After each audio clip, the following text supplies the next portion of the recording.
Hello everyone, good morning, welcome back to a new blog. তো তোমরা যারা আমার ভিডিও দেখছো প্লিজ চ্যানেলটাকে সাবস্ক্রাইব করে দিও আর পুরো ভিডিওটা দেখতে থাকো। তো প্রথমে আমি স্টার্ট করছি ইংরেজি সাবজেক্ট দিয়ে। তো ইংরেজিতে এখন পড়ছি প্রিপোজিশন। আমার ইংরেজিটা প্রায় কমপ্লিট হয়ে এসছে।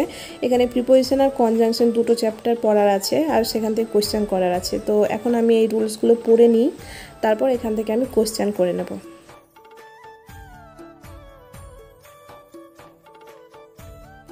তারপর সকালে চা খেয়ে আমি কোশ্চেনগুলো লিখতে আরম্ভ করলাম। রুলসগুলো আমার পড়া হয়ে গেছে আর কোশ্চেনগুলো আগে খাতায় টুকে নিই, তারপরে আমি এখান থেকে উত্তরগুলো করে নেব।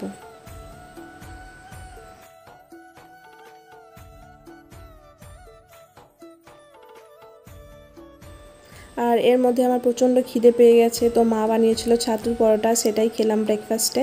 আর তারপর আমার এখানে প্রিপারেশনের যা কোশ্চেনগুলো ছিল যতগুলো আমার কমপ্লিট হয়ে গেছে উত্তর সহ। তো উত্তরগুলো আমি কমপ্লিট করে নিয়েছি আর আমার প্রিপারেশন চ্যাপ্টারটা কমপ্লিট হয়ে গেছে। তারপরে পড়ছিলাম ভূগোল। তো ভূগোলে এখানে আমি ভারতের নদ নদী চ্যাপ্টারটা শুরু করেছি।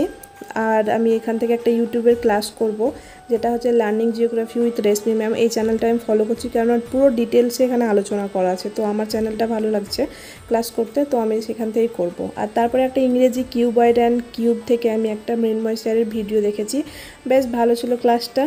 তো এখান থেকে আমি রুলসগুলো জাস্ট পড়ে নিয়েছি, কোশ্চেনগুলো বাকি আছে। আর তারপর আমি ইউটিউব থেকে আমি ভিডিওগুলো দেখেই ভূগোলের যে নোটগুলো বানিয়েছি, নদ নদী থেকে পুরো ডিটেলসে ম্যাম বুঝিয়েছেন। তো সেখান থেকে আমার পুরো ক্লাসটা কমপ্লিট হয়ে গেছে। আর আমার ভূগোল ক্লাসটা কমপ্লিট করে আমি এখন করছি কারেন্ট অ্যাফেয়ার্স ক্লাস। কারেন্ট অ্যাফেয়ার্সটা ক্লাস করতে আমার এখন বেশিক্ষণ সময় লাগবে না। তো আজকের ভিডিওটা জাস্ট এতটুকুই ছিল। যদি তোমাদের কিছু ভালো লেগে থাকে তো তোমরা প্লিজ সাবস্ক্রাইব করে দিও চ্যানেলটা। আর দেখা হবে আবার পরবর্তী ভিডিওতে। বাই।